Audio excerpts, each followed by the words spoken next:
Hello everyone, namaste, welcome back to my channel. This is Anisha Singh Chauhan. If you're new here, you're looking for something fun, dark and mysterious, then you're at the right place. So do not forget to subscribe to my channel, hit that bell icon so that every time I'm here with a new case to talk about, you'll get to know about it.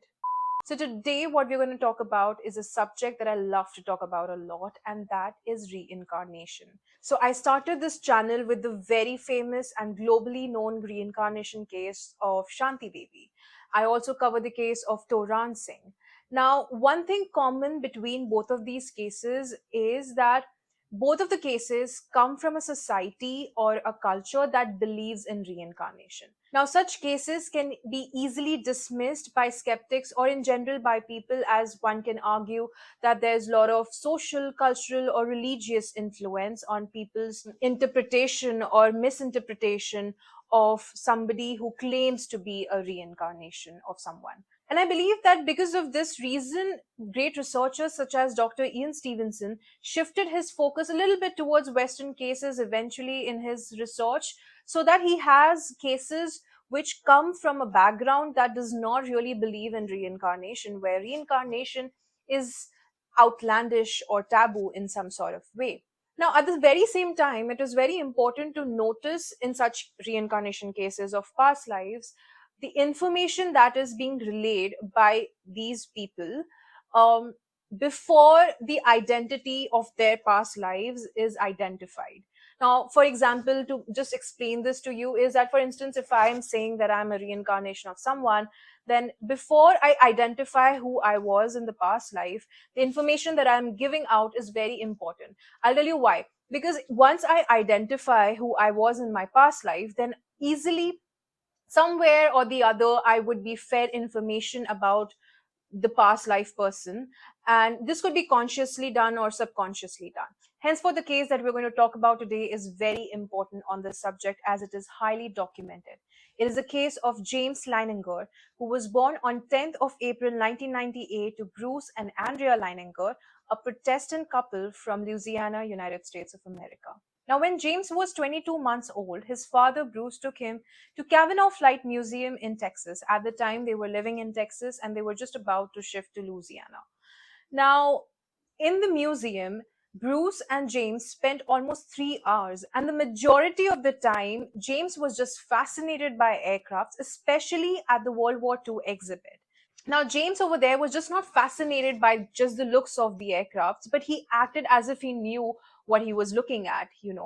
And he was so much fascinated and intrigued by this museum that, in fact, he came again 2 months later with his father.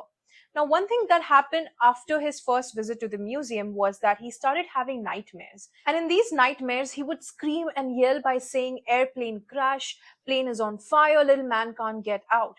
That was something that he would repeat again and again. Now, in these nightmares, he would also thrash his body and jerk his limbs in certain manner, as if he's locked in a cage or a box and he's trying to get out of it.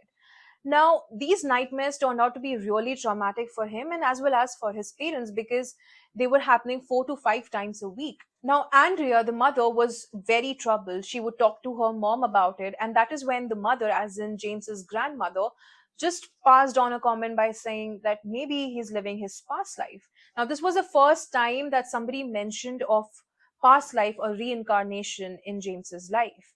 Now, Andrea was a little open to it. She was, little flexible, and she was willing to accept that it could be a possibility that her son is reincarnation of somebody from several years ago. But whereas on the other hand, the father Bruce was a complete skeptic. He was just not willing to believe in this past life scenario.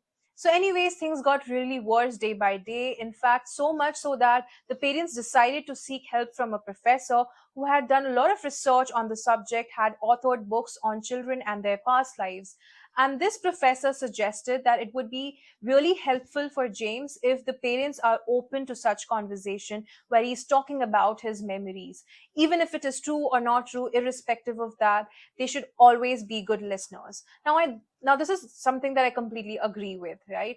Like, even if it's not past life, even if it's something that you were experiencing in school or college or whatever in your social environment, if parents give that space to children to talk about it, it just helps them, I think, to a really good extent. And that's what happened. James started talking about these memories a lot, especially during the bedtime. And the parents started showing interest as well. They would question him. Like whenever he would say that airplane crash, plane is on fire, little man can't get out, the parents would ask him, who is this little man? And James would reply by saying, that's me. That little man is me. And they would also ask him, ki, okay, what was your name in the past life? And he would reply by just saying, James.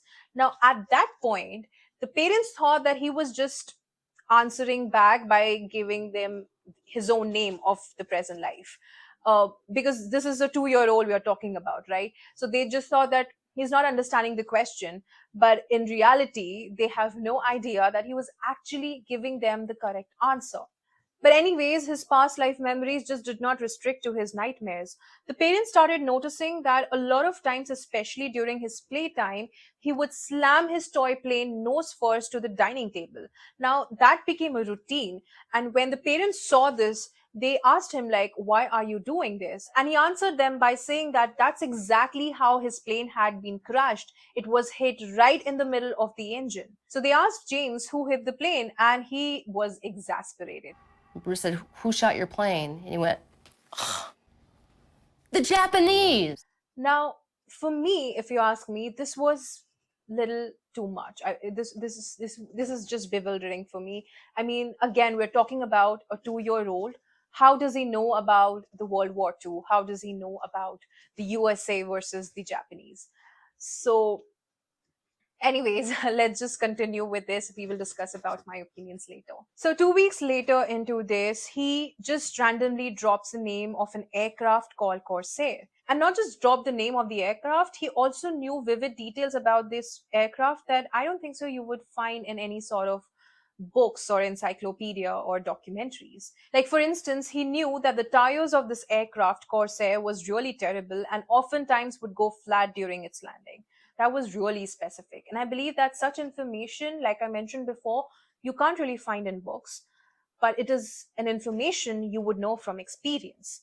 But the story of Corsair just doesn't end there.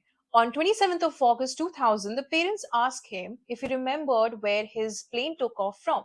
And he said, yeah, he remembers it. It took off from a boat. So they inquired him a little bit more. They were like, okay, do you remember what was the boat called? And he said, Natoma.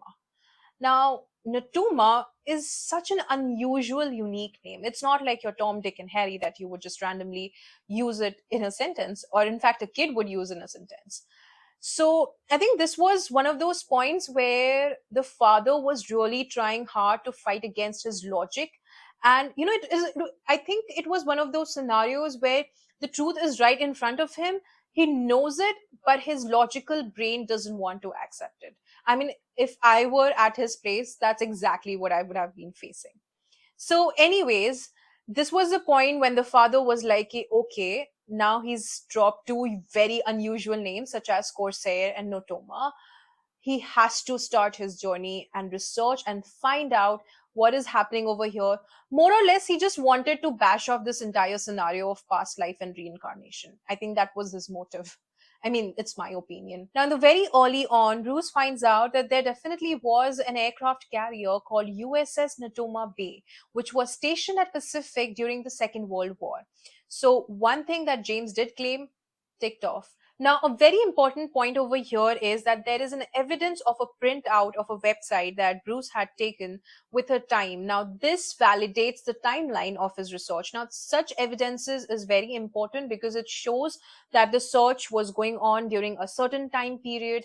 It is basically documentation of the entire research on reincarnation of the subject. Now, such documented evidences are very important as it validates the timeline of the search. Now, back to the case. As James was getting older, he started playing with toys, with figurines, and he started naming them like Leon, Billy, Walter. Now, these were very specific names. So when the parents asked him, why did you pick these names? So he replied by saying that these were the first people I met in the heaven.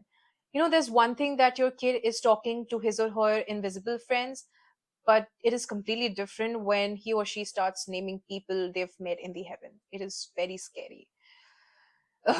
So, anyways, moving on, the parents asked him, okay, do you remember any other of your friends or colleagues that you worked with in your past life? And he dropped a name. And not just any name, he dropped a name with a surname. He said, "Yes, I do remember Jack Larson." Now, the father picked this up and added to his research book. There was Corsair, there was Natoma Bay, and now a Jack Larson. Now, while he was researching on all of these three things, simultaneously something else was happening.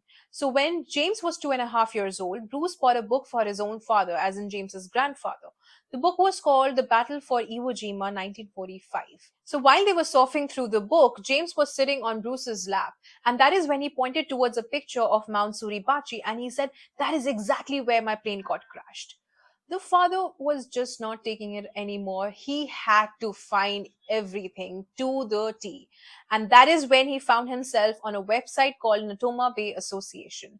And thanks to the website, he was able to contact a veteran, a radio man of an Avenger aircraft that flew off from Natoma Bay. He asked a few questions about did I know some of the people. Oh yeah, I remember those people. And so he got very quiet. Now, from this radio man, he learned two things. A, there was definitely a pilot in the squadron named Jack Larson, but nobody knew about him because he flew off one day and never came back. And the second thing was that amongst the aircrafts that were on Natoma Bay, there was no Corsair. Nobody knew about Corsair. So that was still a big question mark.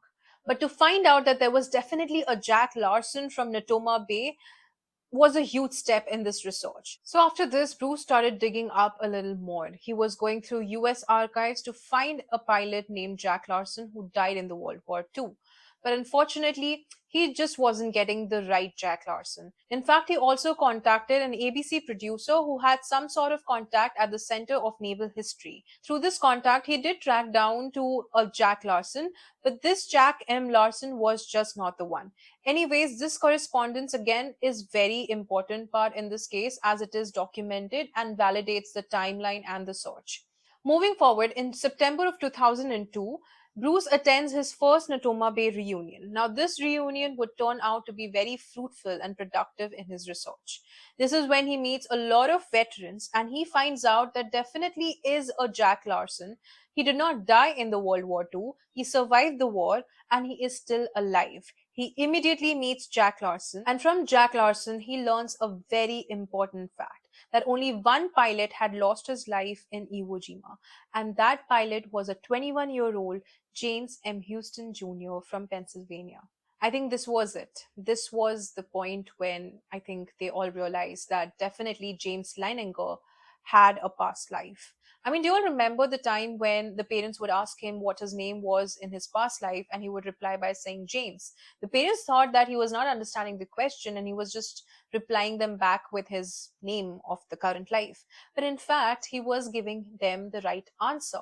His name, apparently in the past life, was also James. Now, another thing to be noted over here is that even before Jack Larson came into the picture or the knowledge of James M. Houston Jr. came into the limelight, when James Leininger was only 3 years old, he would draw quite often, especially aircrafts and war-like scenarios. And he would always sign off these drawings by James 3.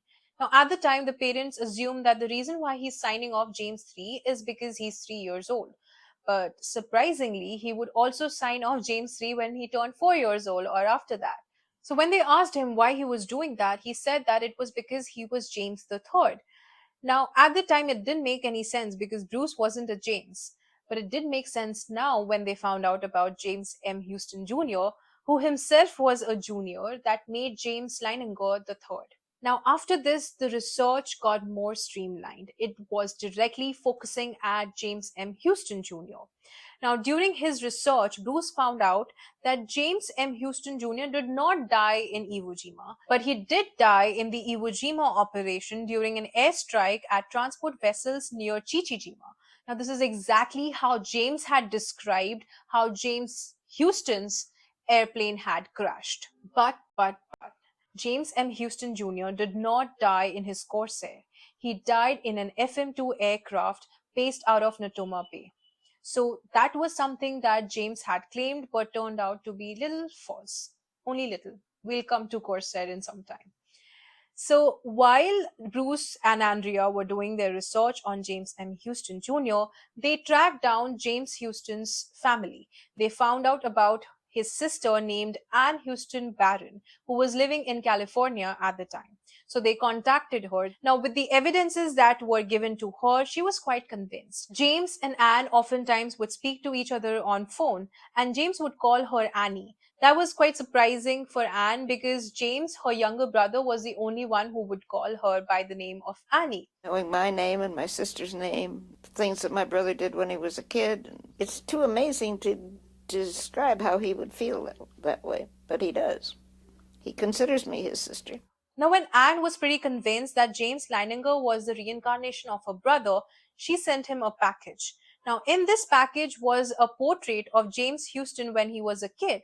When James Leininger saw it, and he called Anne up and asked her if she had the matching portrait that their mother had made for them by an artist called Daryl. I had asked her for a painting that my past mother had done for her and me.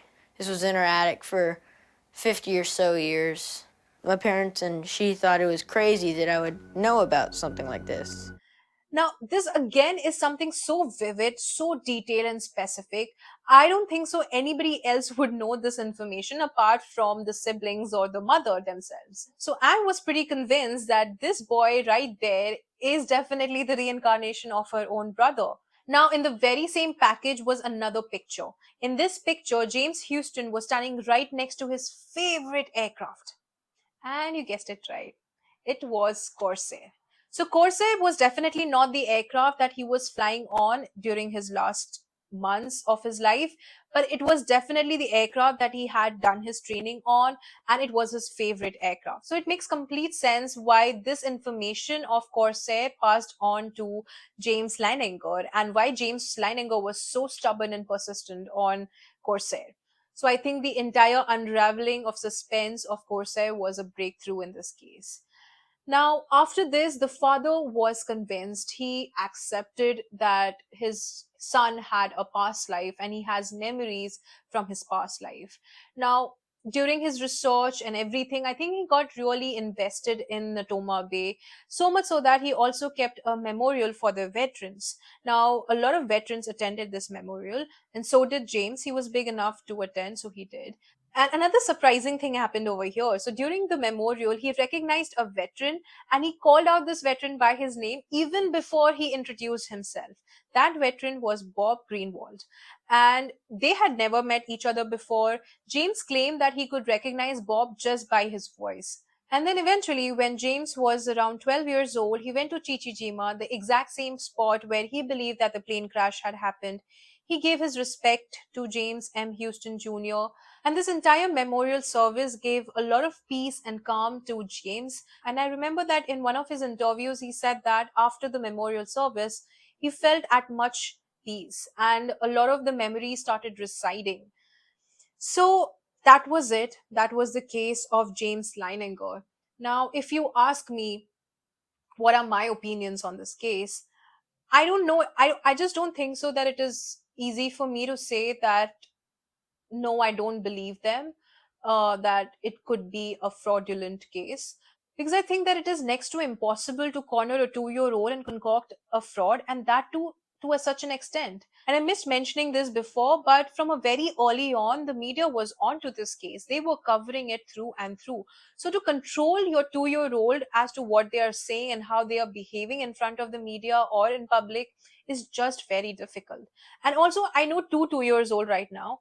I don't think so that they even understand the concept of nation or India in general. So to talk about world wars and the Japanese versus the USA, I don't know, it is just too difficult for me to accept that. Now, one could definitely argue that the parents or the family around James Leininger might have consciously or subconsciously fed information about the Second World War to him, but it just doesn't make sense when he drops names such as Corsair or Natoma Bay, which are not so common out there, right? And also, as much as my information goes, that there is no television or documentary made, at least at that point of the time when this entire thing was happening, on Natoma Bay. There is no published material on James M. Houston Jr. So again, it just doesn't answer the question. Even if they were plotting this, even if this is a fraud of some sort of way to gain popularity, I mean, the parents have ended up writing a book on it. So maybe they want to earn some profit, some might say. But how would they get this information about James M. Houston Jr.? It definitely cannot be a collaboration between James's sister Anne and the Leiningers. They literally live hundreds of kilometers apart from each other. Now, in regards with the nightmares, it could be triggered because of the aircraft museum that he visited when he was 22 months old. But then again, how would he know about the Second World War? How would he know about Corsair, Natoma Bay? Now, these names, Natoma or Corsair, are such unusual names. I don't know. I mean, I'd never heard of them. I'm not even into aircrafts or anything. But in general, also, I think people would hardly know about these, right? And I agree. I get it. I mean, there are kids on Ellen DeGeneres' show who know about the entire periodic table and the precedents and everything. But how common are such kids? And again, the statements, the facts that he relayed even before James M. Houston Jr. was identified is remarkable. I think this is what makes this case such an important case on the subject of reincarnation, because a lot of the things that James Leininger claimed of James M. Houston, even before James M. Houston was identified, was proved on right on point. So, anyways, if you ask me if I believe in reincarnation after knowing about Shanti Devi and Titu Singh and James Leininger today, I wouldn't say no. But at the same time, I wouldn't say yes. Because I think that somewhere or the other, I have to see it to believe it.